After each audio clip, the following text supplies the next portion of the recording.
الحمد لله رب العالمين والصلاة والسلام على نبينا محمد وعلى آله وصحبه أجمعين أما بعد.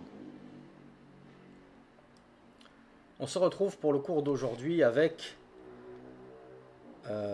une parole encore en or de l'imam Malik rahimahullah. Cheikh Sulaiman ar-Ruhayli hafidhahullah nous rapporte que l'imam Malik a dit La yu'khadhu al-ilmu an arba'atin. On ne prend pas la science de 4 personnes.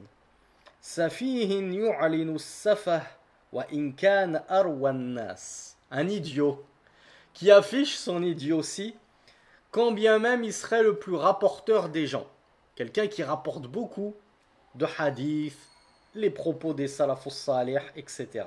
Ça c'est la première catégorie. N'hésitez pas à noter cette parole de l'imam Malik. Et donc ces 4 catégories de personnes dont on ne prend pas la science. Premièrement, un idiot qui affiche en plus son idiotie. Quand bien même c'est le plus rapporteur des gens. Et le mubtadi', l'innovateur, qui invite à son innovation. C'est pas juste un petit innovateur qui innove tout seul dans son coin. Non, c'est quelqu'un qui en plus propage son innovation, engraine les gens à le suivre dans son innovation. وَمَنْ يَكْذِبُ فِي حَدِيثِ النَّاسِ. Et celui qui ment dans les propos des gens. Et on va revenir dessus, Inch'Allah. وَصَالِحٍ عَابِدٍ فَاضِلٍ إِنْ كَانَ لَا يَحْفَظُ مَا يُحَدِّثُ بِهِ. Et un vertueux, adorateur de son Seigneur, méritant, donc c'est vraiment une bonne personne méritante. Le problème, c'est qu'il ne mémorise pas ce qu'il transmet. Il se trompe souvent dans la transmission des informations qu'il rapporte. Eh bien, ces quatre catégories de personnes, l'imam Malik nous dit, on ne prend pas la science d'eux. Donc, Cheikh Sulaiman ar-Ruhayli revient en détail. Il nous dit le safih, ay yu'rafu bis-safah wa taysh wa yu'linu safahahu كبعض الذين يظهرون في الفضائيات ويظهرون السفه من بعض الكلام وبعض التصرفات التي لا تليق بطالب العلم وإنما هي بالنسبة له سفه فهذا ولو كان عالما لا يؤخذ عنه العلم فكيف إذا لم يكن عالما ولكنه يتعالم فالسفيه المتعالم لا يؤخذ عنه العلم ولا يرتجى منه الحق. Allahumma barik ala Sheikh. Je trouve vraiment que Cheikh Ar-Ruhayli, c'est vraiment une perle pour les étudiants en sciences de cette époque et les jeunes frères et sœurs de la Sunna de cette époque-ci, parce qu'il est vraiment dans son temps. Il connaît, comme je vous l'ai dit, le contexte, il connaît les nouveautés, Internet, il connaît les nouveaux fléaux qui émergent avec justement l'émergence des réseaux sociaux et tout ça. Et du coup, il a souvent des conseils très éclairés, très avisés, qui nous parlent concrètement et qui nous touchent directement.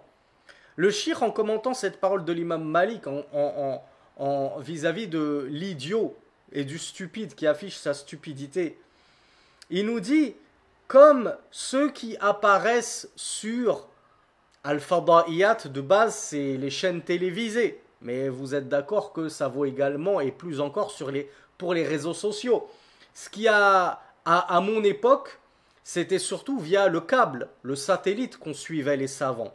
Et encore, très peu acceptaient de se faire filmer à l'époque. Donc on avait surtout des cassettes et des CD-ROM. Et avec l'émergence d'Internet, les chaînes télévisées, les chaînes satellites ont fini par, entre guillemets, tomber dans... pas en désuétude, mais les gens s'y sont de moins en moins intéressés parce qu'ils préfèrent consommer tout cela directement sur les réseaux sociaux ou par le biais d'Internet, YouTube, etc. Donc le shir nous dit, parmi ces idiots dont on ne prend pas la science, il y a par exemple ceux qui apparaissent et sont diffusés sur le satellite et qui exposent et qui affichent ouvertement leur imbécilité, c'est-à-dire leur grand manque de science de la religion, ainsi que des comportements qui sont indignes de celui d'un étudiant en sciences. Et cela ne concerne que la bêtise de la personne. Là, ce que l'imam Malik il pointait du doigt, c'était la bêtise de la personne. Et il nous dit qu'en bien même cette personne-là serait un savant. À partir du moment où le savant expose sa bêtise et son incompétence, on ne prend pas la science de lui, on est d'accord. Cheikh Suleiman nous dit, alors que dire si la personne qui expose son idiotie et son imbécilité n'est même pas savante? C'est un muta'alim, quelqu'un qui feint la science, quelqu'un qui se pense savant, alors que c'est un ignorant murakkab, qui, comme on l'a dit, ignore sa propre ignorance. Comme la plupart des mouftis TikTok et mouftis sur les réseaux sociaux, qui exposent avec outrance et outrecuidance leur manque flagrant de science et leur profonde ignorance. Donc Cheikh Suleiman Ar-Ruhaili nous dit alors si en plus c'est un muta'alim, quelqu'un qui a besoin lui-même d'apprendre avant d'enseigner aux gens, et qui est bête et jumelle à son ignorance la bêtise et sa stupidité, comment peut-on prendre la science d'une telle personne? Comment peut-on espérer atteindre la vérité via le suivi d'une telle personne? Barakallahu fikum mes frères et mes sœurs. Je pense que ce sujet-là, on en a suffisamment discuté en long et en large. Et je pense, alhamdoulilah, vous avoir prouvé que ces règles qu'on vous dispense, ce ne sont pas des inventions de mon propre chef ou de certains gourous extrémistes que je suivrai, mais même Cheikh Suleiman Ar-Ruhaili était d'accord pour vous mettre en garde contre ce fléau. Quant à sa parole, sahibu bid'atin yad'u ila hawa. Deuxième type de personne dont on ne prend pas la science, c'est l'innovateur qui invite en plus à son innovation. فكيف إذا جمع إلى ذلك أنه ينفر عن السنة. Mais imaginez-vous en plus d'être un innovateur qui appelle à son innovation, qu'il fasse fuir les gens de la sunna. Imaginez-vous certains gourous, soufis, influenceurs comme Bilal Laksari et son comparse rabatteur de la secte Karkaria, j'ai déjà oublié son nom, Mohamed quelque chose là, et d'autres gourous comme l'ancien Islam ibn Ahmed dont je vous ai parlé hier et qui est retombé dans l'anonymat ou alhamdulillah. Imaginez-vous ces gens qui en plus d'être sur la bid'a et d'appeler et d'exposer leur bid'a et d'inviter les gens à les suivre dans l'égarement, ils combattent la sunna. Ils se moquent des gens de la sunna. Ils font fuir les gens des savants de la sunna, des prédicateurs de la sunna.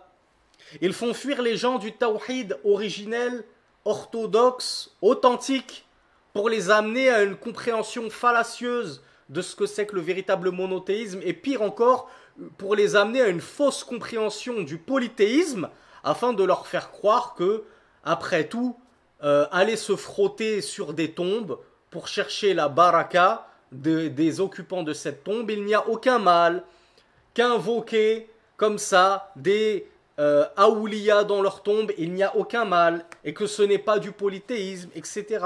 Que dire de tels innovateurs?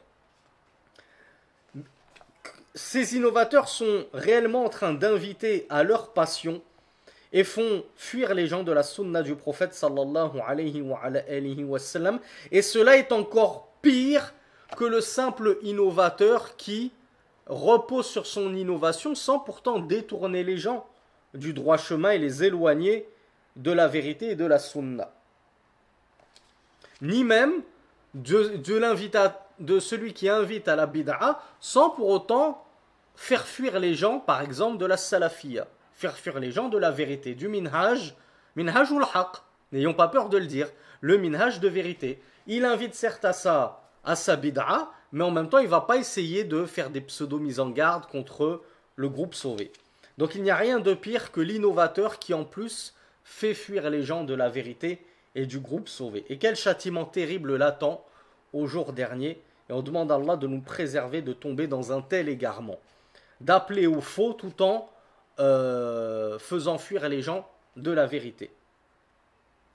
Quant à ça, le troisième type de personne, man yakdhibu fi hadithin nas, celui qui ment dans les propos des gens. Ay urifa bil kadhibi bayna an-nas fi al-hadith al-mu'tad. Wa law lam yakun yakdhibu fi ar-riwaya fa innahu la yurja khayrun min kadhab. Alors Cheikh, il a été bref, concis, laconique. Moi, j'aimerais être un peu plus exhaustif, même si on a déjà détaillé ce point-là. Là, l'imam Malik, il nous parle juste de quelqu'un qui ment.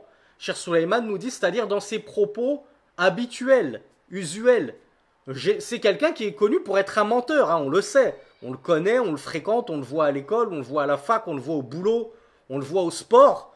Il n'en est pas à son premier coup d'essai dans le mensonge. Il raconte souvent des balivernes. Donc cette personne-là, elle ment. Est-ce que c'est de cette personne-là que vous allez chercher votre religion, mes frères et mes sœurs? Est-ce que lui, il est digne de confiance, il est digne qu'on lui accorde du crédit? On est digne qu'on lui tende l'oreille dès qu'il va commencer à nous dire « Allah a dit, le messager d'Allah a dit ». Alors que de base, il ment dans ses propos généraux, habituellement. Juste ça, premièrement. Deuxièmement, Cheikh Suleiman Narouhaili nous dit « Quand bien même il ne ment pas dans le rapport de ce qu'il rapporte des savants. Il ne ment que dans les mondanités de cette vie éphémère. Mais dès qu'il s'agit de rapporter un hadith, il ne va pas mentir sur le hadith. Il ne va pas mentir sur Rasulullah sallallahu alayhi wa alihi wa sallam. Et pourtant, Cheikh Suleiman Narouhaili nous dit, cette personne menteuse, comment espérer du bien d'elle? Comment est-ce qu'on peut espérer rechercher un bien chez elle? Et quel est le plus grand bien que la science du Kitab wa Sunna chez une personne qui n'a pas honte et ne se cache pas de mentir?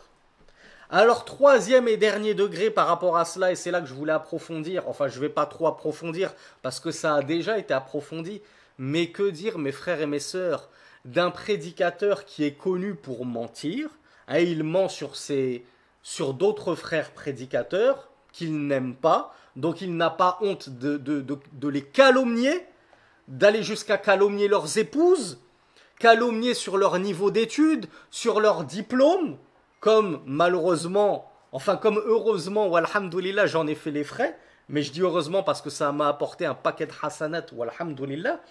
Donc que dire d'une personne qui déjà ment dans ses propos généraux, mais en plus va jusqu'à mentir dans la religion, dans la transmission de la science. Il va mentir sur Rasulullah sallallahu alayhi wa sallam, comme le font de nombreux ikhwanis, dont à la tête desquels se trouve Vincent Suleiman, comme nous l'avons déjà dit plusieurs fois, comme le fait Bilal Laksari, qui n'a pas honte de mentir sur la religion, etc.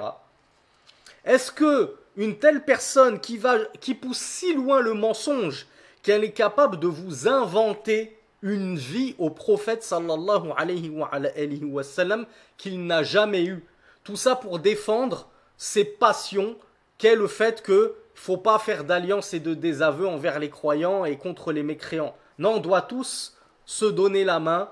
On est tous solidaires en France. Il faut faire barrage contre le FN, quitte à s'associer aux koufars. Il n'y a aucun problème à avoir des amis mécréants qui sont islamophobes, qui traitent notre prophète de menteur, de pédophile. On ira tous au paradis, subhanallah. C'est à ces gens-là qu'on va confier nos oreilles, notre cœur, notre foi. Et effectivement, Hassan Hussein fait partie de ces charlatans-là. Et regardez comment la France l'a remercié pour ses bons et loyaux services. Regardez comment Allah humilie les charlatans et les grands dajjal de cette communauté. Et je pèse mes mots. Pensez pas que c'est de la calomnie et des propos infondés. Je pèse mes mots quand je traite ces gens-là de dajjal. Le grand imposteur. Et comme je le disais souvent, leur fausseté, leur égarement, il est tellement manifeste et évident pour des gens se réclamant de la sunna, comme j'espère vous en faites partie. Et pourtant, dès que vous entendez parfois Hassan Hussein partir en cacahuète sur son sneakers ailé, vous vous dites, waouh, vraiment celui-là il abuse. Mais imaginez-vous les gens qui ne remarquent même pas que ce prédicateur abuse et qui prennent pour argent comptant tout ce qu'il dit et qui le suivent dans son égarement. Ces gens-là qui ne voient même pas une supercherie aussi grossière, comment pensez-vous qu'ils vont affronter, si Allah les a prédestinés à vivre jusqu'à cette époque, le Dajjal? Lui qui aura des tromperies et des ruses et des manigances qui seront tellement puissantes, terribles, que le prophète sallallahu alayhi wa sallam nous a dit, ne souhaitez pas sa rencontre. L'individu se réveillera au matin en étant croyant et au soir même il sera devenu mécréant.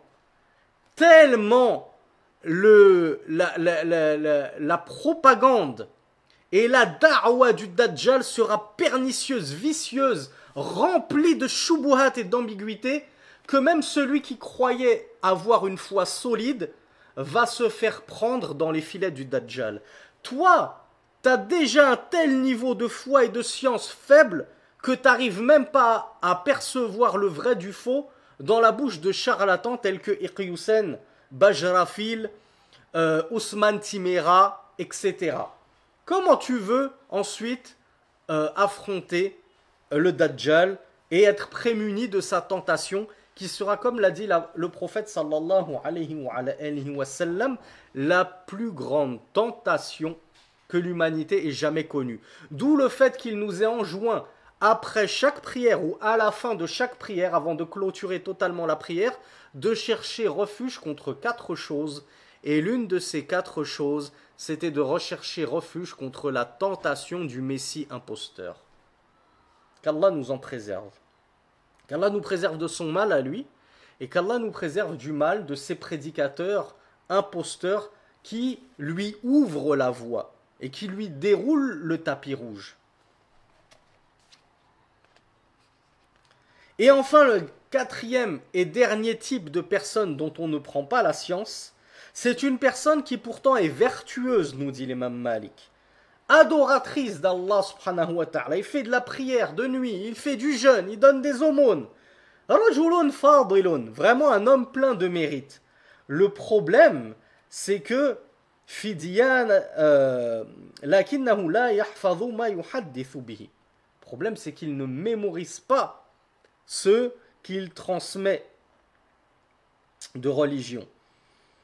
Donc à partir du moment où il n'est pas fiable dans la transmission de la religion parce qu'il patauge, il s'embrouille, il fait beaucoup d'erreurs, on ne peut pas prendre la science de lui. Comme l'a dit d'ailleurs Cheikh Salih Al-Fawzan, celui qui commet beaucoup d'erreurs, on ne prend pas la science de lui. Maintenant, c'est relatif.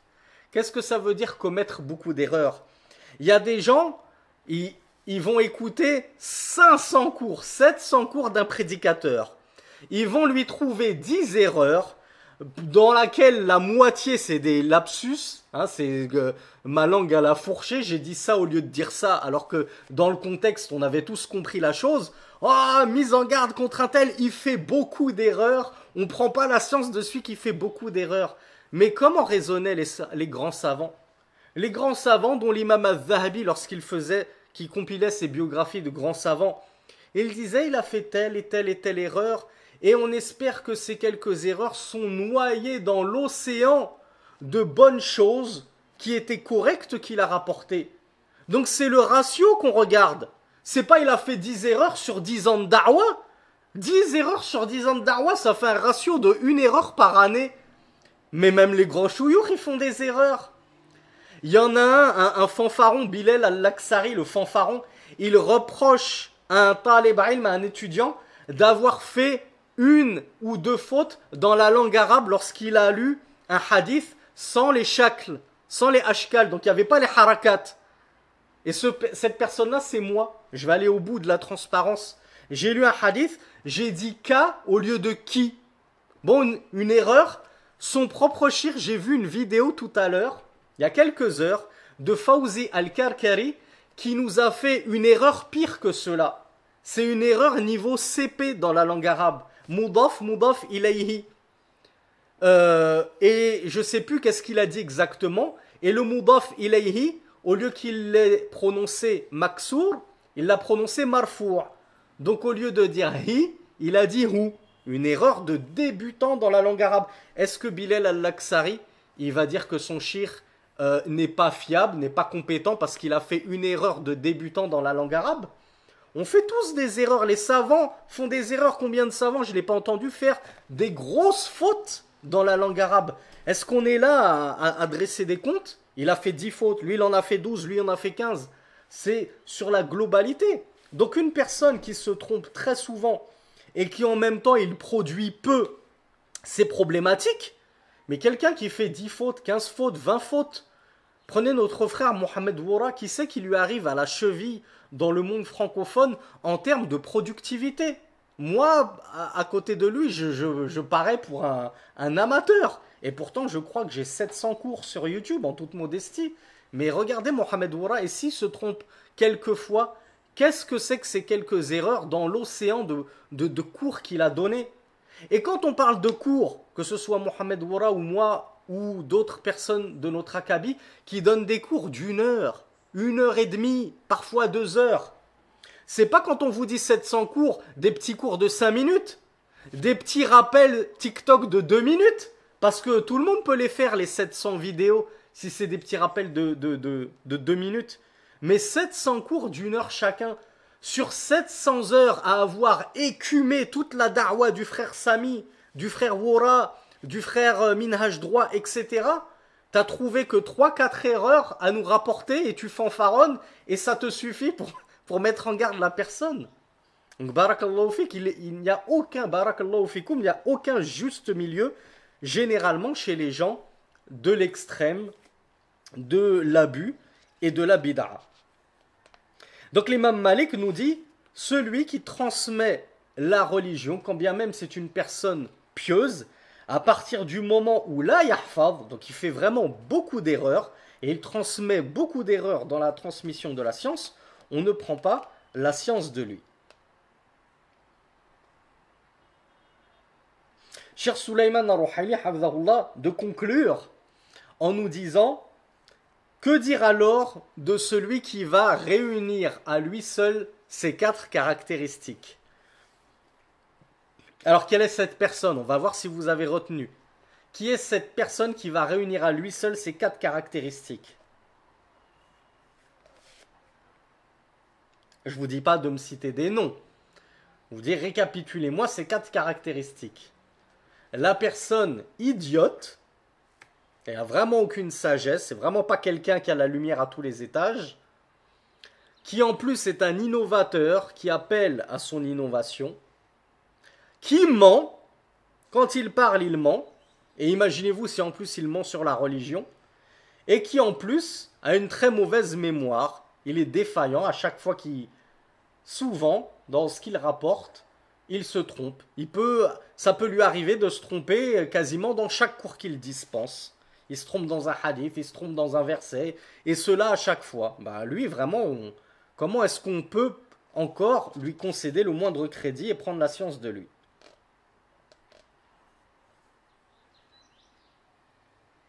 Là, Cheikh Sulaiman al-Ruhaili nous dit, on vient de vous dire, la dernière caractéristique c'est la yadbitu al-ilm. Il ne maîtrise pas correctement la science. Il titube, il vacille dans la science. C'est tout le temps en train de tomber, de se tromper, de se reprendre, de tomber, de se reprendre, etc.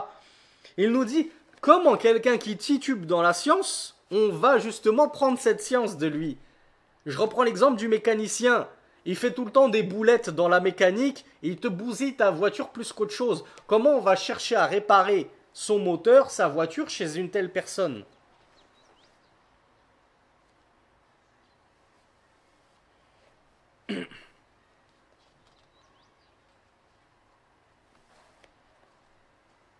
Donc, cher Sulaiman al-Ruhaili nous dit, une telle personne, on ne lui demande pas la fatwa.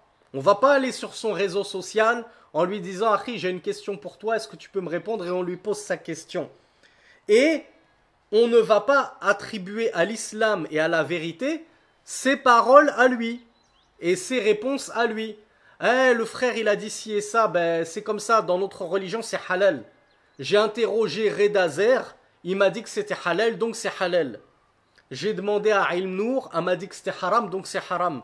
Mais d'où tu attribues à la religion d'Allah les paroles d'influenceurs ignorants, fanfarons, comme ces gens-là?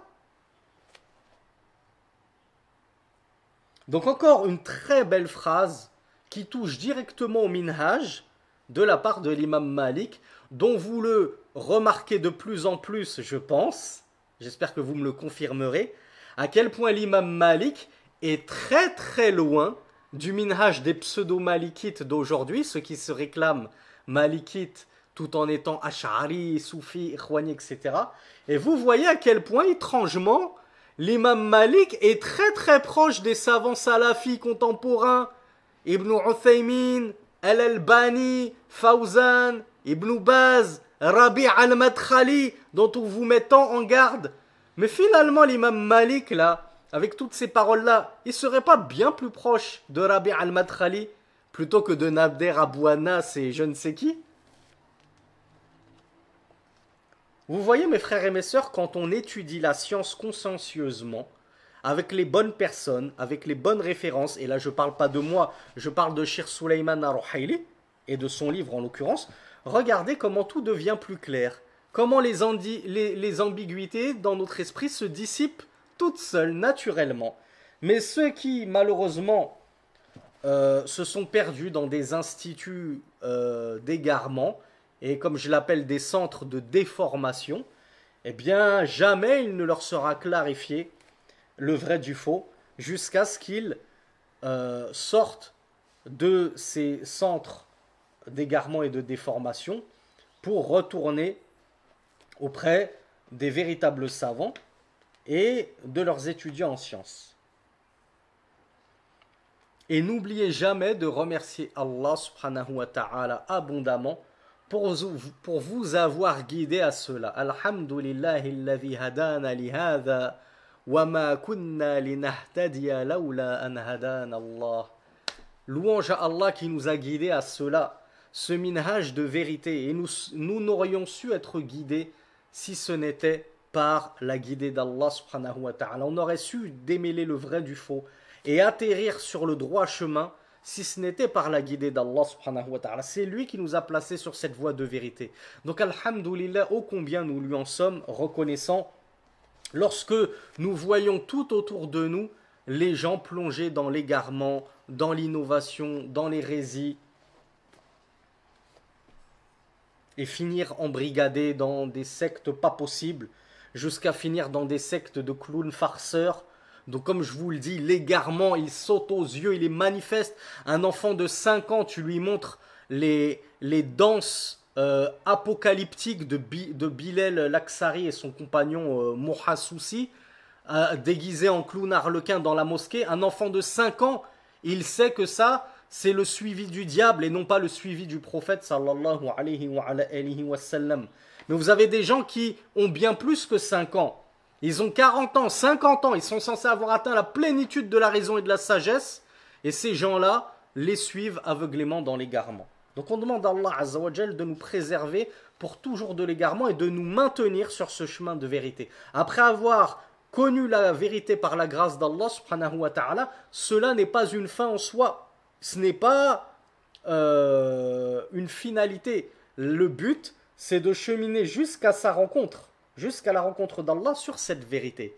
D'où le fameux tafsir que vous connaissez maintenant tous, je pense, Ihdina as-sirat al-mustaqim. C'est pas juste guide-nous sur le droit chemin, c'est en réalité maintiens-nous sur le droit chemin jusqu'à ce qu'on te rencontre. Amin. Parmi les autres perles de l'imam Malik, il a dit Ma ta'allamtu al-ilma illa li nafsi. Et Cheikh Suleiman Ar-Ruhaili nous dit ô combien nous devrions prendre exemple, nous, étudiants en sciences, sur l'imam Malik, lorsqu'il dit je n'ai appris la science que pour moi-même. Qu'est-ce que ça veut dire, mes frères et sœurs?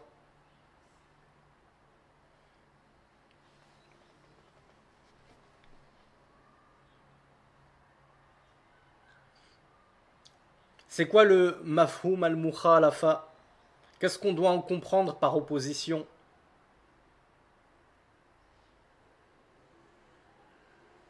Qui me le résume en un seul mot? Voilà Schleur. Voilà Mehdi. Bravo Imran et Ismail. C'est-à-dire, il n'a pas appris la science pour les gens. Il l'a appris pour lui, pour sa propre pomme. Et en un mot, comment on appelle ça? Al-Ikhlas. C'est ça l'Ikhlas. Je purifie mon intention. Je voue cette œuvre-là exclusivement pour la face d'Allah, pas pour les gens. Pas pour qu'ils disent que je suis un grand savant. Donc l'imam Malik a dit, je n'ai appris la science que pour moi-même. Là où j'en suis, ma ta'allamtu liyahtaj an-nas ilayya. Je n'ai pas appris pour que les gens aient besoin de moi, viennent me consulter. Wa kadhalika kana an-nas, et ainsi étaient les gens, conclut l'imam Malik. C'est-à-dire ainsi étaient les grands savants avant moi. Ils n'apprenaient pas la science pour qu'on les pointe du doigt et qu'on les élève et qu'on les hisse à des rangs stratosphériques, mais ils apprenaient la science pour eux-mêmes, pour se sauver du feu, pour contenter Allah, pour satisfaire le tout miséricordieux. Et de nos jours, combien ces choses-là sont inversées? Combien de personnes courent après des pseudo-taskiyat, des pseudo-ijazat, pour montrer leurs muscles sur les réseaux sociaux, et on se demande où est la niyyah quand on creuse un petit peu dans leur contenu. À coup de vidéos buzz, vidéos clic à clic, hein, pour rester poli.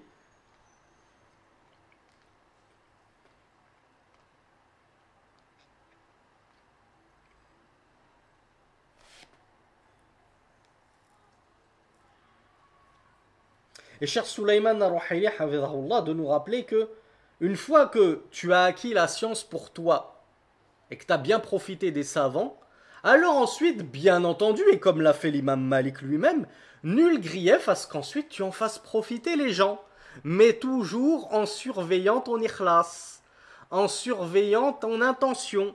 Tu te remets sans arrêt en question. Attention, ça fait 1 an, 2 ans, 3 ans que je fais da'wah. Et quand je vous dis ça, je m'adresse bien à vous, hein. Je parle pas forcément de moi. Moi, bien sûr que je rentre dans le lot encore plus que vous. Je dois faire encore plus attention que vous. Parce que je suis plus exposé que vous. Et c'est moi qui me mets en avant et qui monte ma grosse tête partout. Mais vous, vous êtes amené à faire da'wah à votre famille, à votre entourage, etc. Remettez-vous souvent en question de temps en temps. N'oubliez pas de faire un petit check-up, un petit bilan. Où j'en suis par rapport à ma da'wah. Est-ce que je suis toujours sincère? Est-ce que je fais toujours ça pour Allah? Parce qu'au début, je faisais da'wah à la mosquée à mon meilleur ami. Après, mon meilleur ami, il m'a ramené son meilleur ami. Et j'ai commencé à avoir 2 frères à qui je faisais da'wah. Puis 3, puis 4, puis 10, puis 20, puis 50, puis 100. Exactement l'histoire de Nader Abou Anas. Il faisait da'wah à 3-4 personnes. Puis ces 3-4 personnes ont chacune ramené 3-4 personnes, etc., etc., jusqu'à ce que maintenant il soit suivi par 1 million de personnes, je pense, à peu près, tout réseau confondu. Alors que c'est une personne qui n'a jamais mis les pieds en dehors de la France pour prendre la science des savants. Mais c'est devenu la référence numéro 2, je crois, en France. Une personne qui n'a étudié la science qu'au travers de ses livres et ses cassettes au début, puis qui s'est inscrit des années après avoir commencé sa da'wah dans un institut en France, pour étudier au tout début du cursus en français. Et c'est ça ce qu'appellent les gens un étudiant en sciences. C'est devenu ça maintenant le shir, le professeur. Eh bien, attention à la niya, mes frères et mes sœurs. Attention à votre intention. N'oubliez jamais de vous remettre toujours en question. Est-ce que je le fais toujours uniquement pour Allah? Est-ce que lorsque je diffuse ma science que j'ai durement acquis, c'est toujours pour la face d'Allah? Ou maintenant je commence à avoir des petits intérêts mondains et pécuniers derrière mon enseignement? Est-ce que j'enseigne toujours d'abord pour Allah ou j'enseigne plutôt pour commencer à m'enrichir? Parce que j'ai vu que de plus en plus de prédicateurs et de professeurs ouvraient leurs instituts online. Ben, c'est facile d'ouvrir un institut online. J'ai pas de loyer à payer, pas de local à chercher, etc. J'ai juste à ouvrir un salon Zoom. Et puis quand j'ai 50, 100 élèves à qui je facture le séminaire 50 euros. Ah, il n'y a pas d'entrée gratuite ou selon les moyens. Non, 50 euros. Tu les as, tant mieux, marhaban, bienvenue à toi. Tu les as pas, va voir ailleurs si j'y suis. 50 euros fois 100 élèves, ça fait du bien, hein. Ça met un peu de beurre dans les épinards et dans la tchèque-tchouka et dans le couscous merguez. Donc attention à ne pas vous faire happer vous-même, mes frères et sœurs, maintenant ou plus tard, dans votre cheminement dans la da'wa. Surveillez toujours votre intention. Et rappelez-vous cette parole de l'imam Malik. J'ai appris la science pour moi, pas pour que les gens aient besoin de moi.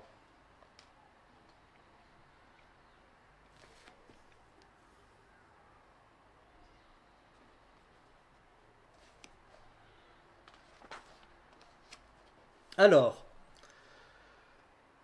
voyons voir maintenant la fameuse épreuve de l'imam Malik. Alors bien sûr, on ne va pas en parler pendant une demi-heure. C'est très concis, c'est très rapide. D'ailleurs, Cheikh Sulayman al-Ruhaili, comme vous l'avez vu, dans tous les points qu'il mentionne, il va droit au but. Il nous rapporte les points principaux et fondamentaux. Parfois, il sort un peu du sujet pour nous apporter de belles fawaïd, de belles sources de méditation et de belles exhortations. Vous vous doutez bien qu'on ne va pas passer un séminaire de 20 heures juste sur la biographie d'Abu Hanifa, juste sur Malik, juste sur si. Sinon, on donne des séminaires durant l'année entière, en détaillant tout, tellement il y a matière à dire. Donc, la fameuse épreuve de l'imam Malik. De quelle épreuve s'agit-il qu'il me rappelle? On en avait juste donné le titre. C'est quoi sa fameuse épreuve? Khalqul Qur'an, la création du Qur'an. Alors, Mohamed Sako et Bakari qui s'en souviennent. Je leur aussi. La fameuse épreuve qui l'a amené à prier avec les bras le long du corps et non plus en prenant sa main droite, en posant sa main droite, sur sa main gauche. Alors qui sait comment ça s'appelle ces termes-là en arabe? C'est bon de les noter et de les connaître. Al-qabd, j'attrape ma main gauche avec ma main droite, qui est la sunna. Et il y a as-sadl ou irsal ou liyadayn. Et c'est très connu chez les malikites sous le nom de sadl. Yuzdilu yadayhi. Je laisse tomber mes bras, mes mains. Et la sunna du prophète, c'est quoi? C'est as-sadl ou c'est le qabd? C'est clairement le qabd, on est d'accord. L'imam Sulayman al-Ruhaili nous dit que l'imam Malik, rahimahullah, il a été éprouvé, tout comme le sont les grands imams, les grands savants, comme l'ont été les compagnons, le prophète lui-même, sallallahu alayhi wa sallam, au sujet d'une question. Il a été tellement éprouvé qu'on allait jusqu'à le frapper très fort.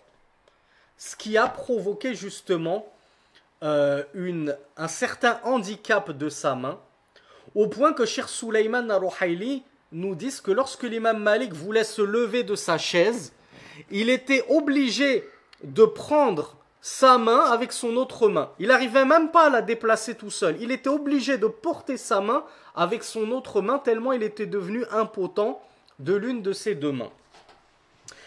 Pour la petite histoire, est-ce que vous savez au sujet de quoi est-ce qu'il a été frappé à ce point-là? Vous risquez d'être très étonné lorsqu'on compare ce sujet-là à ce qui a causé la mort des savants du temps de l'imam Ahmed et son emprisonnement. Alors non, c'est pas du tout le Coran créé, ça c'est une parole immense que la création du Coran. Alors Abdel Wahhab nous dit pour devenir juge, ça c'était Abu Hanifa, ce qui est aussi immense. On te dit, on exige de toi que tu deviennes juge et tu refuses, c'est quelque chose d'immense. Alors Haroun il s'en rapproche énormément, ce qui nous parle du mariage. En fait c'est l'opposé du mariage. C'est quoi l'opposé du mariage? Le divorce. L'imam Malik, il avait été questionné au sujet du talaqul ikrah, le divorce sous la contrainte. On contraint un homme à divorcer sa femme. À votre avis, si l'homme il divorce sa femme contraint, il n'a pas envie, mais on le menace, on le contraint, est-ce que ce divorce il est pris en compte ou non? l'imam Malik, comme nous le rapporte Cheikh Sulayman al-Ruhayli, était sorti auprès des gens et il a dit Ala man arafani faqad arafani wa man lam ya'rifni fa ana Malik ibn Anas. Aqul talaqul mukrah laysa bi shay. Alors qu'il y avait toute cette agitation et cette pagaille au sujet de cette question-là et qu'on voulait lui imposer de faire la fatwa selon laquelle le divorce contraint avait lieu, occurait, l'imam Malik, il est sorti, il a dit « N'est-il pas que celui qui me connaît ?» Celui qui sait que je suis l'imam Malik, il sait que je suis un imam qui a du fiqh. Et celui qui ne me connaît pas, sachez que moi qui parle, je suis Malik ibn Anas. Peut-être que vous avez déjà entendu parler de moi, vous savez que je suis mujtahid. Je vous dis, le divorce contraint ne vaut rien. Celui qui divorce sous la contrainte et la menace, il est toujours marié à son épouse. C'est pas tu le menaces comme ça avec un couteau, divorce ton épouse, comme ça je te vole ton épouse. Je vais l'épouser à ta place. C'est pas comme ça qu'on divorce. Mais à cause de cette question, nous dit l'imam Sulayman al-Ruhayli, l'imam Malik a été battu sévèrement. À tel point que l'un de ses deux bras ou de ses deux mains en pâtit, jusqu'à ce que, pour se lever de son assise, il devait prendre sa main avec l'autre main, tellement elle était devenue infirme. Et ceci est la cause pour laquelle les gens de science ont évoqué que l'imam Malik priait les bras le long du corps, parce qu'il n'arrivait plus à poser sa main droite sur la main gauche comme c'est la sunna. Vous allez me dire, oui, mais c'est quoi la preuve que avant de se faire battre, le madhab de l'imam Malik, c'était bien le qabd, le fait de poser la droite sur la gauche. Qui le sait d'entre vous? Alors là, c'est pas des propos de Cheikh Sulayman, c'est moi qui fais une petite sortie rapide. Je n'ai pas envie qu'on s'y attarde des heures. Je voulais juste voir si certains savaient quel était l'argument qu'on objecte à ceux qui prétendent que ça a toujours été son madhab, que l'imam Malik ne connaît pas le qabd, hein, comme c'est rapporté dans Al-Mudawwana, la a'rifu hadha. Ben, l'argument c'est que le hadith du qabd, c'est l'imam Malik qui le rapporte dans son Muwatta. L'imam Malik il va rapporter le hadith du qabd dans son Muwatta, un livre de hadith qui a précédé Sahih Bukhari et Muslim, la crème de la crème des compilations de hadith. Et vous allez me dire que, après avoir rapporté le hadith du qabd, l'imam Malik va dire je ne connais pas cette pratique et qu'il priait toujours comme ça n'a ni queue ni tête. Donc si l'imam Malik il rapportait cette parole dans son Muwatta, c'est que c'était son madhab, comme nous le dit le Cheikh Sulayman al-Ruhayli, et comme l'ont dit les muhaqqiqoun parmi les fuqaha du madhab malikite. Et ils ont dit il ne fait aucun doute que le madhab de l'imam Malik concernant la position des mains en prière, c'est qu'on pose la droite sur la gauche, ça ne fait aucun doute. Et c'est pas parce que l'imam Malik, à un moment donné, il priait ainsi que ça veut dire que c'était son madhab, son avis. Je vous pose la question, mes frères et mes sœurs. La science, on l'apprend de ce que transmet et rapporte un savant, donc de ses propos, ou on l'apprend de ses agissements lorsque les deux viennent à se contredire, parce que normalement le savant agit en totale adéquation avec ses propos. Il ordonne aux gens de se laisser pousser la barbe. Le savant, normalement, il a la barbe.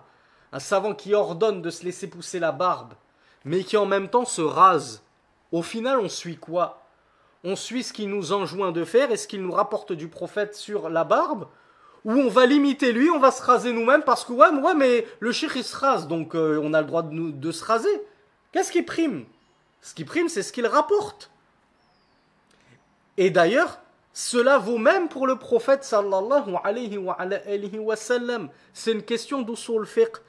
Qu'est-ce qui prime? Les actes du prophète sallallahu alayhi wa sallam ou ses propos? Le prophète il nous dit qu'on a le droit d'épouser que 4 femmes. Allah il nous dit qu'on a le droit d'épouser que 4 femmes. Mais Rasulullah il en a épousé plusieurs jusqu'à 11. Alors on fait quoi? On en épouse nous aussi 11 parce que le prophète l'a fait? On suit ses actes? où on suit ses paroles.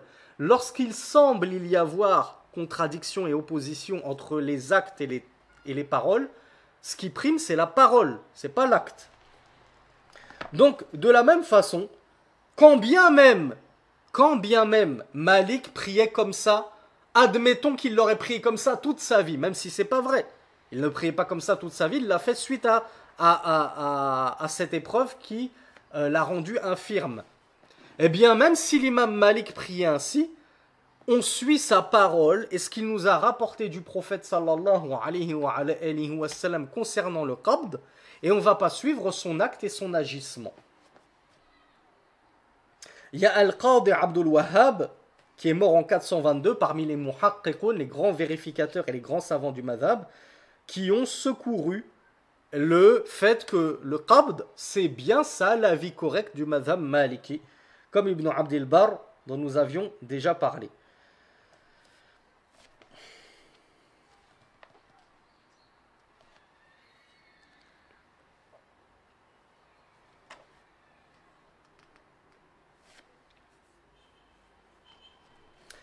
D'ailleurs, il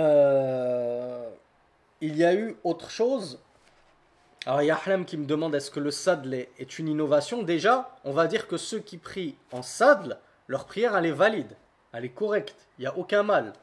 Ensuite, est-ce qu'on peut parler d'innovation parce que tu as délaissé une sunna? Non, Akhi. On va pas parler d'innovation parce que poser la main droite sur la main gauche, c'est juste une sunna. Donc si tu délaisses une sunna, on va pas te rendre innovateur pour autant. C'est la sunna également de prier la tête couverte. Si toi tu pries la tête découverte, on va dire que tu es un mubtadi', tu es un innovateur. Donc toujours le juste milieu, barakallahu fikum. Donc suite au fait qu'il a été battu, à cause de cette question sur le divorce contraint, l'imam Malik a fini par développer une certaine maladie que Cheikh Suleiman n'a pas évoquée et qui a fini par le contraindre à prier à la mosquée, puis alors ça a coupé où? On me dit que ça a coupé à cause du lag. Vous avez entendu jusqu'à où? Je disais que suite à cette battue, donc l'imam Malik a développé une certaine maladie que Cheikh Suleiman n'a pas développée. Donc au début, à cause de cette maladie qu'il a fini par développer et dont il ne parlait pas aux gens, il priait à la mosquée, puis il ne suivait pas la janaza. Jusque, vous savez qu'elle la base, c'est que la janaza, elle se prie dans un musalla en dehors de la mosquée. Et non plus comme c'est le cas de nos jours où quasiment toutes les janazas, on les fait dans la mosquée. Alors qu'à l'époque du prophète et jusqu'à l'époque de l'imam Malik, on les priait en dehors de la mosquée.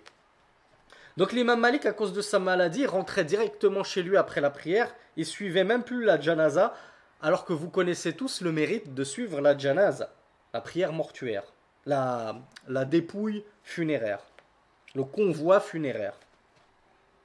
Puis l'imam Malik, rahimahullah, il a commencé à délaisser même al-jama'a, la prière en congrégation. Et on l'a vu dans la playlist al-Mulakhas al-Fiqhi, à quel point elle est importante. Jusqu'à ne prier plus que chez lui. Puis, et certaines personnes venaient avec Malik pour prier avec lui, chez lui. Puis l'imam Malik, la maladie s'est tellement aggravée qu'il a fini par délaisser le Jumu'ah. Donc les 5 prières quotidiennes, il ne les faisait plus à la mosquée. Même une fois par semaine le Jumu'ah, il ne parvenait plus à y assister à la mosquée. Donc il ne sortait plus du tout de sa maison. Donc on lui a posé la question. Malik, tu es qui tu es? Et on ne te voit plus à la mosquée. Même le Jumu'ah, on ne te voit pas. On commence à se poser des questions sur un tel imam. Surtout quand on a dit que les cœurs des serviteurs du tout miséricordieux sont entre 2 doigts. Parmi les doigts du tout miséricordieux, il les retourne comme il veut. On l'a dit, la finalité, c'est ce qui compte. Innamal a'malu bil khawatim. Comme l'a dit le prophète, les actes, ils valent vraiment par leur finalité. Si tu es le mujtahid, le savant number one toute ta vie, mais qu'à la fin, tu finis par dévier et finir hérétique, voire carrément mécréant, toute la science que tu auras accumulée toute ta vie ne te servira plus à rien. Donc on a posé la question à l'imam Malik, on s'est inquiété de son sort. Et il a expliqué aux gens que ce n'est pas toute personne qui est en mesure de pouvoir communiquer au sujet de son excuse. Donc on ne sait pas quelle était l'excuse de l'imam Malik. Peut-être que c'était une excuse qui touchait à son intimité et qu'il était gêné d'en parler aux gens par pudeur. Avec le bon soupçon que nous avons envers cet illustre imam, nous ne doutons aucunement que c'était une excuse 1000% légiférée qui l'a contraint à s'absenter et ne plus pouvoir prier à la mosquée. Et je vous donne un exemple tout bête sans vous dire que c'est ce qu'il a contracté comme maladie, mais j'en reçois souvent des questions des frères et des sœurs très incontinents. Vous savez ce que c'est que l'incontinence? Une personne qui n'arrive pas à retenir son urine. Et il y en a même qui sont incontinents de derrière, si vous voyez ce que je veux dire. C'est horrible. Et à notre époque, alhamdoulilah, on a des sous-vêtements, des serviettes hygiéniques, on a ce qu'il faut un petit peu pour stopper, entre guillemets, l'hémorragie, l'inondation. Mais imaginez, au temps de l'imam Malik, où les choses étaient toutes simples, il n'y avait pas tout ce confort-là, entre guillemets, par rapport à notre hygiène. Imaginez une personne incontinente comme ça qui se vidait en permanence. C'est très délicat pour lui de sortir. Imaginez-vous se rendre à la mosquée et puis ça coule et tu vas souiller les tapis de la mosquée avec ton impureté. D'où le fait qu'il soit interdit à la femme de demeurer dans la mosquée lorsqu'elle est indisposée. Mais mes sœurs voient très bien de quoi on parle. Les sœurs sont déjà très gênées malgré toutes les protections qui existent à notre époque. Imaginez-vous à l'époque du prophète sallallahu alayhi wa sallam, où elle n'avait que des bandes de tissu dans lesquelles se draper et s'enrouler pour contenir le flux sanguin. Donc l'imam Malik a développé cette grave maladie à la fin de sa vie suite à cette épreuve-là, jusqu'à ce qu'on ne le voyait quasiment plus du tout à la mosquée. Il a fini par mourir. En quelle année? Qui le sait?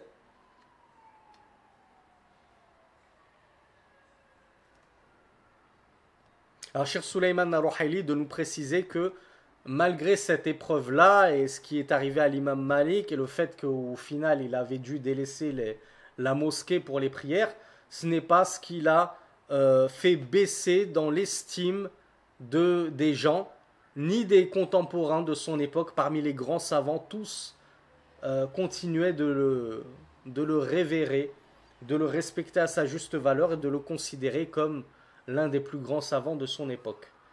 Alors l'imam Malik, il est mort en 179, bravo Ismaïl. Il a donc vécu, selon l'avis de Cheikh Souleymane Al-Ruhaili, 7 ans durant le tout premier siècle. Je vous rappelle qu'il est né en 93 de l'Hégire. Donc il est né 7 ans dans le premier siècle élogé par le prophète sallallahu alayhi wa sallam.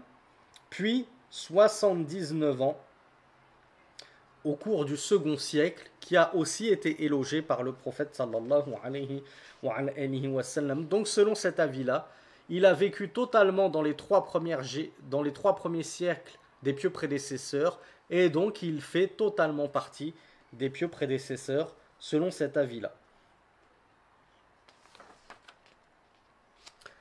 Il nous reste 5 minutes et j'ai dit qu'on allait essayer de faire des cours d'1h15, Inch'Allah. Donc on va entamer le sous-chapitre sur les fondements du madhab de l'imam Malik.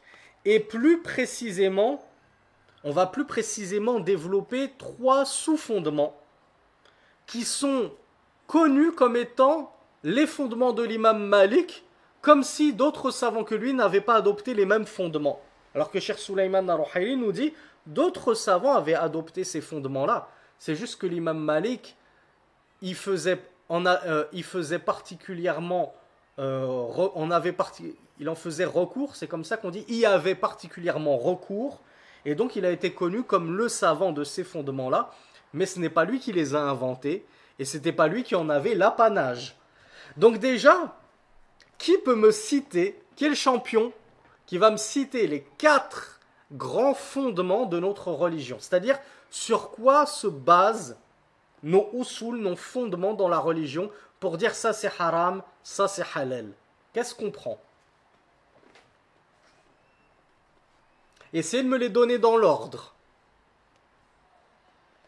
Alors je ne citerai que celui qui m'aura apporté les 4. Alors, bravo Ahlam. Ahlam c'est le ou la première. C'est sûrement une sœur. Qui m'a apporté les 4. Bravo à Naël qui a eu la bonne réponse également. Ah, j'ai eu beaucoup d'erreurs, hein, mais par miséricorde envers vous, je ne vais pas citer les nombreuses erreurs que j'ai eues. Alors la première, je pense qu'on était tous d'accord là-dessus, c'est Al-Kitab, Al-Qur'an. C'est la source numéro 1.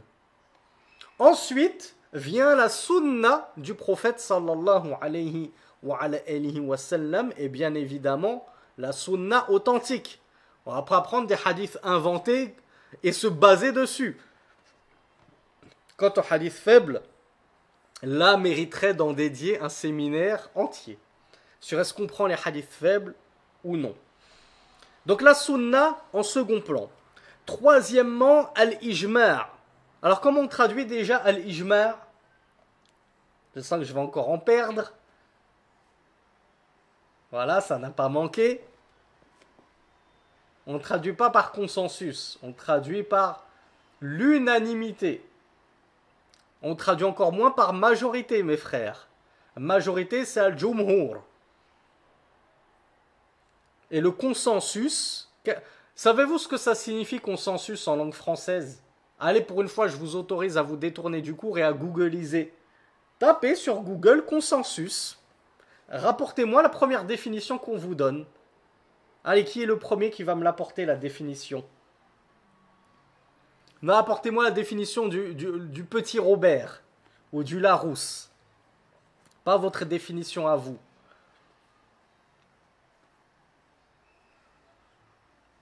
Alors, Merdi me dit accord et consentement du plus grand nombre. Donc, est-ce que le plus grand nombre, ça veut dire tous les gens, sans en excepter un seul? Non. Donc, c'est ça que ça veut dire. Le consensus, c'est al-jumhur. C'est la grosse majorité des gens. Lorsqu'on parle d'ijma', c'est qu'on sous-entend l'unanimité. Il n'est pas connu qu'un savant ait tenu un avis contraire. On ne connaît que des savants qui ont tenu cet avis-là. Ijma', unanimité. Consensus, on sait qu'il y a 90% des savants qui ont tenu cet avis-là. Et tu as 10% de savants, 1 sur 10 qui a tenu un avis contraire, 2 sur 20 qui a tenu un avis contraire, etc. Donc maintenant, vous connaissez la différence, même si on a de cesse de le rappeler. Et enfin, dernière source de notre législation, c'est al-qiyas, l'analogie. Et on en a beaucoup parlé lors de la biographie d'Abu Hanifa, rahimahullah. Donc, concernant le fait que Al-Kitab soit une source, Cheikh Sulaiman Ar-Ruhayli nous dit Tafaq al-ulama ala annahu aslul usul. Les savants sont unanimes que le Coran c'est la base des bases. C'est la source mère de notre religion. Amma as-sunnah fattafaq al-ulama ala annaha aslun wa annaha hujjatun. Quant à la sunna, les savants sont également unanimes sur le fait que c'est une source et un argument. وأما الإجماع فاتفق العلماء على أنه حجة دالة على الحق.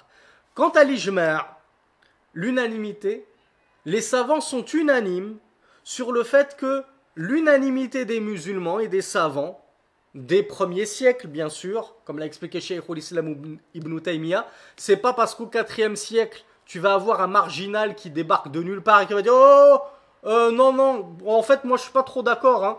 Moi, je suis pas trop d'avis que ça c'est haram. Alors que tous les savants l'ont rendu haram avant lui. C'est pas ce guéluron qui débarque de nulle part, 400 ans après tout le monde, et qui va réformer les choses. Comme le veulent certains pseudo-réformateurs comme Tariq Ramadan, qui 1400 ans après tout le monde débarque. Excusez-moi, faut peut-être un moratoire sur la lapidation, non? C'est peut-être has-been, hein, c'est peut-être désuet, c'est peut-être caduc, on va peut-être pas enterrer des gens et leur jeter des pierres, hein, on a peut-être des méthodes un peu moins gore de nos jours, non? Vous n'êtes pas d'accord? Ton avis ne vaut rien à partir du moment où il y a eu l'ijma' des salafos salih, des pieux prédécesseurs, ils se sont mis d'accord sur une chose, c'est pas toi qui vas venir changer les choses. Et qu'est-ce que je voulais dire là-dessus? Et en outre, le prophète sallallahu alayhi wa sallam nous a dit La tajtami'u ummati ala dalala. Ma communauté ne se réunira jamais à l'unanimité sur un égarement. Donc en gros, le prophète sallallahu alayhi wa sallam nous a expliqué, par une révélation d'Allah, doit-on le rappeler, que sa communauté ne peut pas être unanime sur une chose fausse, un égarement. Allah n'aurait pas laissé passer ça. Il aurait envoyé quelques savants, vérificateurs, muhaqqiqun, pour s'opposer à cet avis comme ça, unanime, pour briser l'unanimité. Donc si Allah a laissé les savants être unanimes sur une question donnée, c'est que c'est la vérité et on le considère comme un argument qui indique la vérité dans notre religion.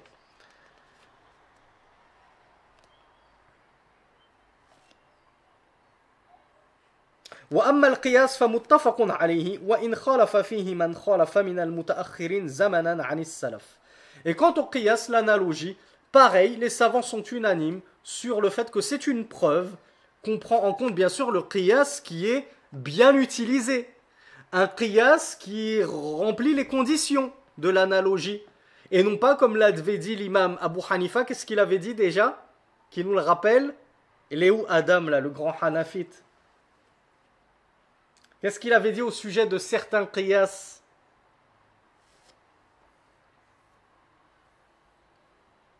Ils sont pires que quoi?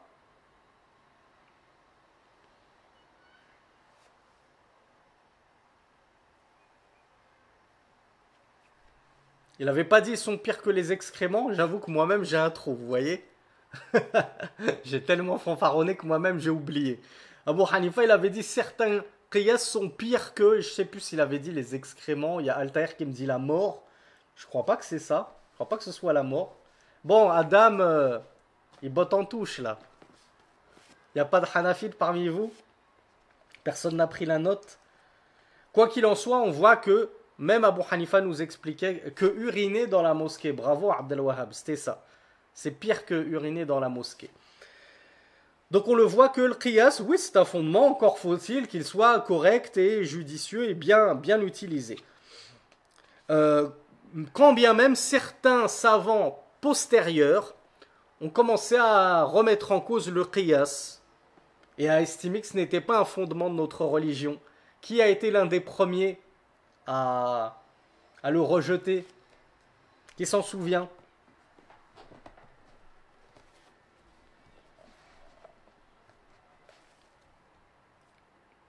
Bon, je pose que des questions difficiles apparemment en cette fin de journée. Daoud al-Zahiri, cinquième madhab. Et qui a été repris par qui déjà? Bravo Haroun Ibn Hazm, qui ne voyait pas la législation du qiyas. Il était très farouche contre ça d'ailleurs. Donc le Cheikh Sulayman Ar-Ruhayli nous dit que ces quatre fondements-là, ils font objet d'unanimité entre les savants. Tous les savants sont d'accord à part man shadda fil qiyas, à part ceux qui se sont un petit peu marginalisés par rapport à leur rejet du qiyas, de l'analogie. Sinon, l'unanimité des savants était d'accord que nos quatre sources dans la religion, c'est Al-Qur'an, As-Sunnah, Al-Ijma', l'unanimité, ou Al-Qiyas, l'analogie. Mais l'imam Malik est connu pour avoir eu deux autres grands fondements. Et comme je le disais en introduction, et c'est Cheikh Sulayman Ar-Ruhayli qui nous disait en introduction de ce sous-chapitre, les gens ont l'impression que seul l'imam Malik avait ces fondements-là, alors qu'en réalité, plein d'autres savants reposaient sur ces fondements-là. Mais l'imam Malik les a tellement mis en exergue. Et il les a tellement mis en application. Et il se basait tellement dessus. Et il les a tellement utilisés avec brio qu'on a l'impression que c'était ses fondements à lui. Et que c'était un petit peu le seul qui déduisait des jugements de jurisprudence par le biais de ces fondements-là. Qui voit un petit peu de quel fondement on parle? Il y en a trois principaux. Alors, on va voir les malikites, là, parmi vous.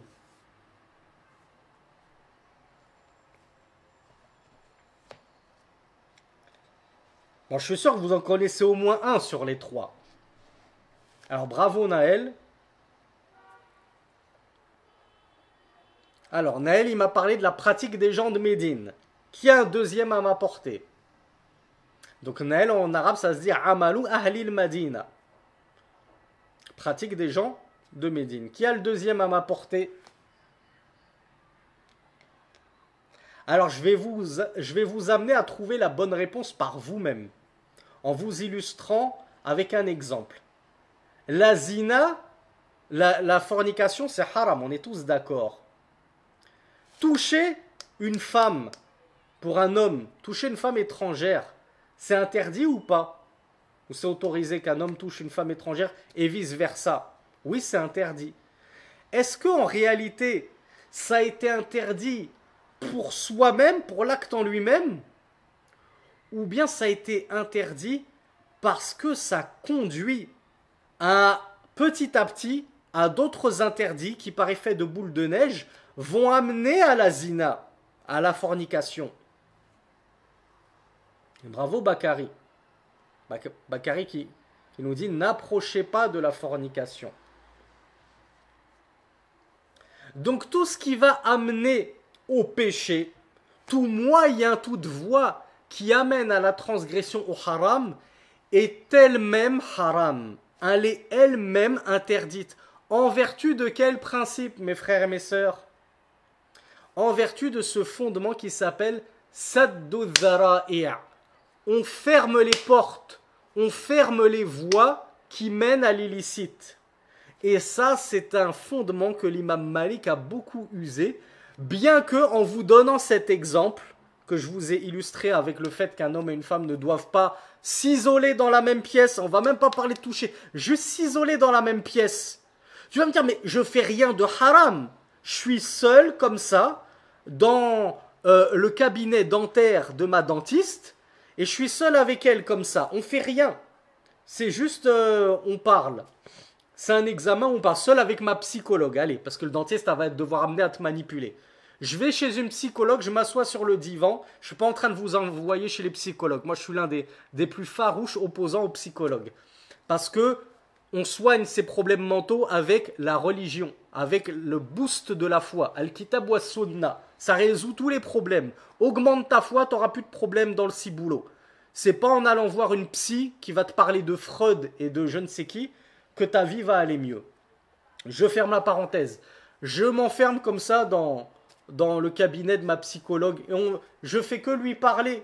Je la touche même pas. Je la regarde même pas. C'est halal ou c'est haram? Ça reste haram. Parce que il y a ce qu'on appelle un isolement avec une femme étrangère. Cet isolement, pourquoi il a été interdit en lui-même alors que ni tu la touches, ni tu la regardes, ni rien, il se passe rien? Si ce n'est que je lui ai payé 70 € la consultation pour finir encore plus malade que je l'étais avant de la consulter. Eh bien parce que ça va mener petit à petit, l'isolement mène à la complaisance. La complaisance mène ensuite à se voir en dehors du cabinet médical. Et ce petit pot, ce petit café qu'on boit mène au regard interdit. Puis on se fait la bise, puis ça finit, etc. Et ça mène à la zina. Donc c'est ça ce principe auquel tenait très fermement l'imam Malik, mais qui a été également adopté par d'autres savants. On ferme les portes. Saddu dhara'i'. On ferme les moyens qui mènent au haram. Et le dernier, je crois que personne ne me l'a évoqué, et pourtant vous le connaissez tous, al-maqasid. Qu'est-ce que ça veut dire, mes frères et mes sœurs, al-maqasid? Alors, Schleur, ils sont endormis? Alors oui, Haroun il nous dit ce qui est voulu, effectivement. Comment on traduit ça en langage un peu plus technique? Les objectifs. Quels sont les objectifs de la charia, de notre religion?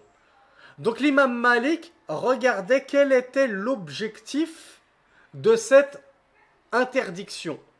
Mais en fonction de la sagesse qui découlait de l'objectif de la charia, qui a interdit telle chose pour tel dessein, eh bien je vais appliquer cette interdiction à un autre jugement. Pourquoi? Non pas parce que c'est totalement des cas de figure analogiques, mais parce qu'ils ont le même objectif derrière. Il y a le même dessein derrière. Et ça encore, c'est quelque chose que de nombreux savants ont tenu comme fondement. Mais c'est l'imam Malik qui s'est le plus démarqué du lot par la mise en pratique de ces trois fondements.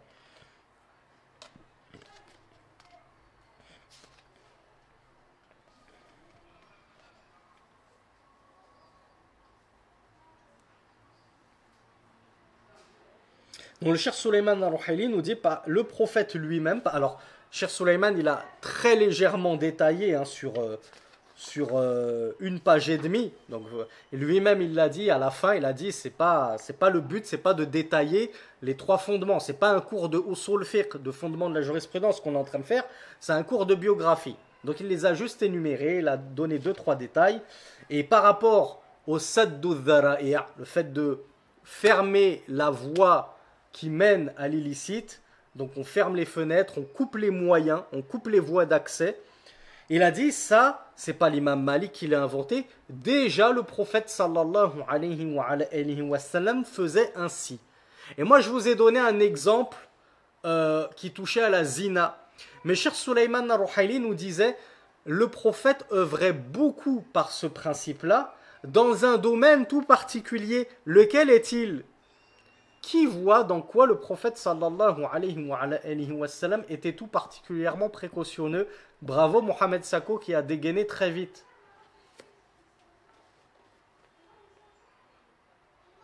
Alors oui, Al-Tahir, plus large que ça. Hein.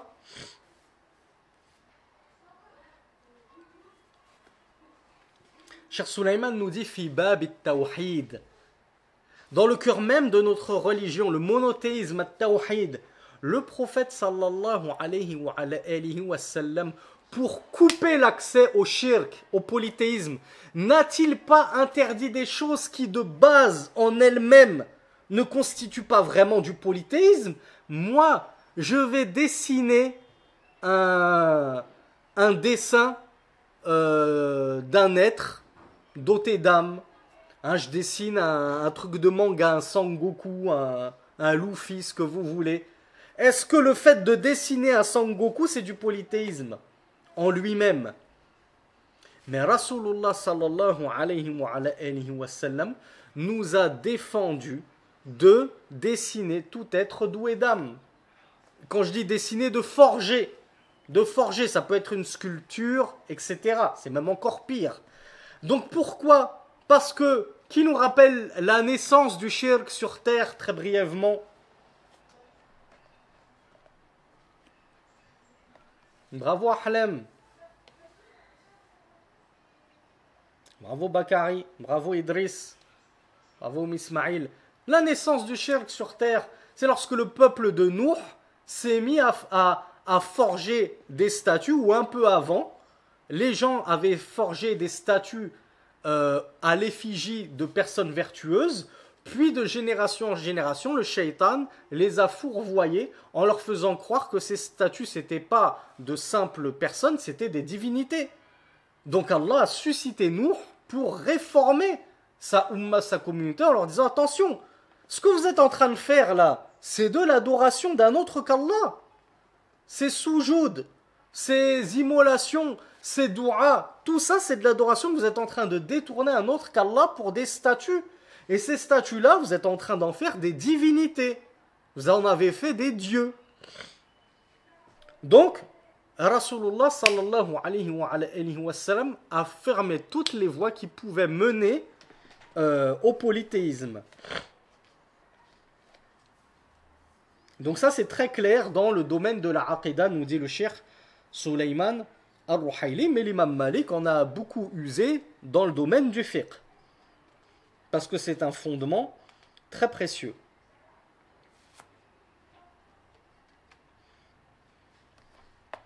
Alors, l'imam Malik est parmi les quatre, celui qui a eu le plus recours à ce fondement-là et qui l'a le plus mis en exergue. Qui est le deuxième, à votre avis, parmi les quatre, qui en a le plus usité? Ce qui nous prouve que ce n'était pas un fondement propre à l'imam Malik. Eh bien, en réalité, c'était l'imam Ahmed, nous dit le cheikh Sulayman al-Ruhayli. On pense que l'imam Ahmed c'est le quatrième, c'était que sunna, sunna, sunna, hadith, hadith, hadith. Non, l'imam Ahmed c'est le deuxième qui a le plus utilisé ce principe-là dans son fiqh. Ensuite, après l'imam Ahmed, c'est qui? Ah ben, figurez-vous que c'était l'imam Abu Hanifa, connu pour son excès entre guillemets dans l'analogie. Ben non, regardez, l'imam Abu Hanifa, il a beaucoup appliqué ce principe. Et parmi les quatre, celui qui a eu le moins recours à cela, Saddu Dhari', c'était l'imam al-Shafi'i, le troisième des quatre. Mais, aqalluhum isti'malan li saddi dhara'i'. Ça veut dire quoi, aqalluhum? Ça veut pas dire que l'imam Shafi'i ne se basait jamais sur ce principe ou ne considérait pas ce principe comme un fondement de la religion. Non, l'imam Shafi'i le tenait pour fondement et base de notre religion. C'est juste qu'il y avait moins recours que les autres. Donc le deuxième fondement, i'malul maqasid. Le deuxième fondement, on parle bien de saddu dhara'i'. Là, deuxième fondement, c'était le fait de méditer sur les objectifs de la charia, de la législation. Le cheikh Sulayman al-Ruhayli nous dit que à l'époque de l'imam Malik, on n'appelait pas ça maqasid. Ça c'est par la suite que dans la science on a appelé ça maqasid. Mais du temps de l'imam Malik, ça s'appelait hikam wa ma'ani. Quels étaient les sens de la législation? Quelles étaient les sagesses de la législation? La sagesse d'Allah, s'il a interdit ceci et cela, c'est pour la préservation de la vie humaine. C'est pour la préservation de la sacralité des biens des gens.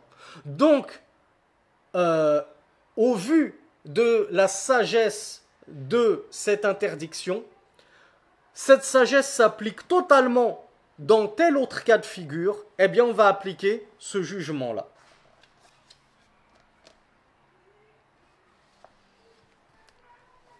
Et l'imam Malik était l'un des savants qui usait le plus des sagesses de la religion, des objectifs de la charia, pour bâtir ses jugements jurisprudentiels. Mais, كان الأمر عاما عند علماء المسلمين. C'était un fondement qui était connu et usité et mis en pratique par l'ensemble des savants des musulmans. C'est juste que l'imam Malik s'est davantage illustré que les autres là-dedans. Et d'ailleurs, ceux qui ont le plus parlé des maqasid al-sharia, ce sont des malikites. C'est pas pour rien que c'est souvent les savants malikites qui ont écrit des ouvrages dessus. Comme qui? Qui connaît un grand savant malikite qui a écrit un livre sur al-maqasid?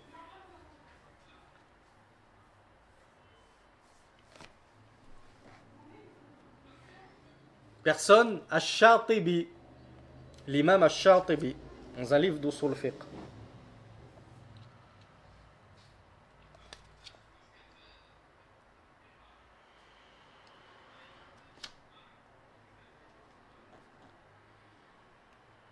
Et Cheikh Sulayman al-Ruhayli nous dit que ce principe-là de maqasid, il apparaît tout particulièrement dans le fiqh de l'imam Malik, dans la partie sur al-mu'amalat, les transactions. Vous savez que le fiqh, on peut le décomposer en 3-4 grandes parties. La première grande partie, c'est quoi? Qu'est-ce qu'on étudie en tout premier dans le fiqh?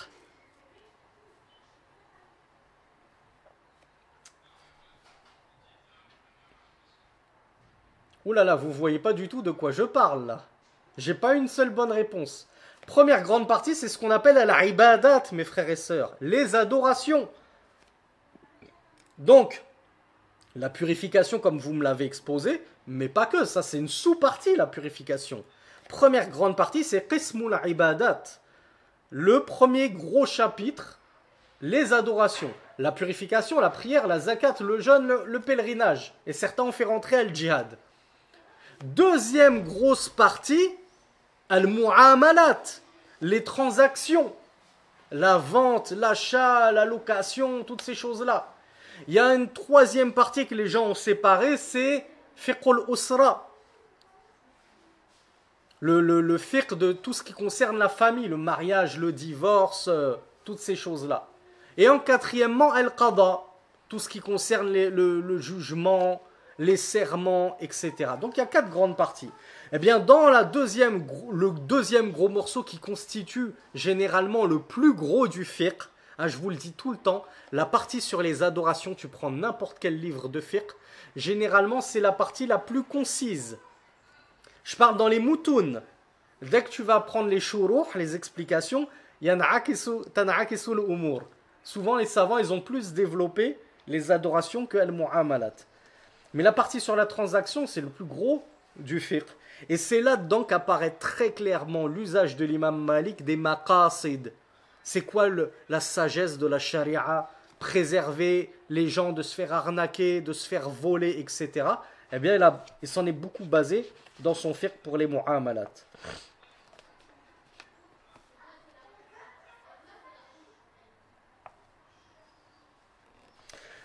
L'imam Cheikh Sulayman Ar-Ruhayli hafizahullah nous dit combien de fois l'imam Malik n'a-t-il pas interdit une chose sur laquelle que n'interdisait aucun texte, il n'y avait aucun texte du Coran et de la Sunna qui interdisait une telle chose, et pourtant l'imam Malik avait déclaré cette chose illicite, haram, لِأَنَّ الْحِكْمَةَ الشَّرْعِيَّةَ تَقْتَضِي مَنْعَهُ, car la sagesse de la législation requiert que cette chose soit illicite, interdite, même en l'absence de toute preuve scripturaire, tout texte mentionnant l'illicéité de cette chose-là.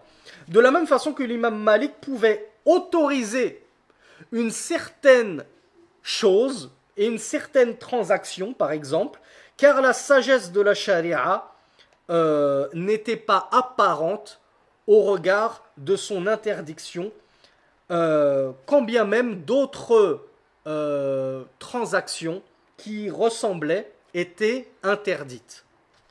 Donc en fonction des desseins et des objectifs, l'imam Malik nourrissait ses ijtihadat, ses efforts de réflexion. Et enfin, en tout dernier lieu, amalu ahlil madina, les œuvres et les actes et les agissements des gens de Médine, eh bien effectivement, l'imam Malik usait beaucoup et regardait beaucoup sur quoi reposaient les gens de Médine. Pourquoi, à votre avis? Pourquoi est-ce qu'il accordait autant d'importance aux actes des gens de Médine? Et quand il parlait des gens de Médine, c'est-à-dire ceux qui l'avaient précédé. Je regarde les gens de Médine, ils reposaient sur telle pratique qu'ils avaient hérité de leurs prédécesseurs. Ben parce que leurs prédécesseurs, c'était les salafus salih, c'était les tabi'in, les élèves directs des compagnons. C'était les élèves de ceux qui avaient vu de leurs propres yeux le prophète sallallahu alayhi wa sallam.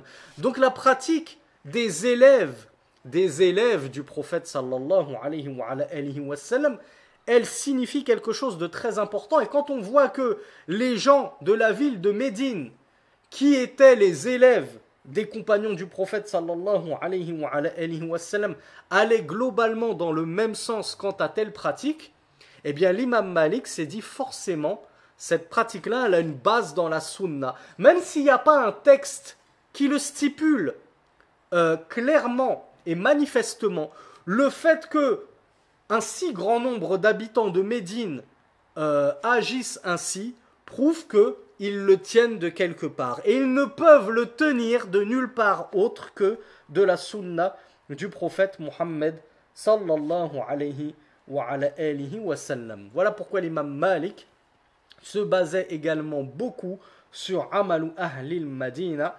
Et comme nous l'a dit le Cheikh Sulayman Ar-Ruhayli, d'autres savants également prenaient en compte Amalu Ahlil Madina, mais c'était l'imam Malik qui s'était le plus démarqué du lot par rapport à l'usage de ce fondement.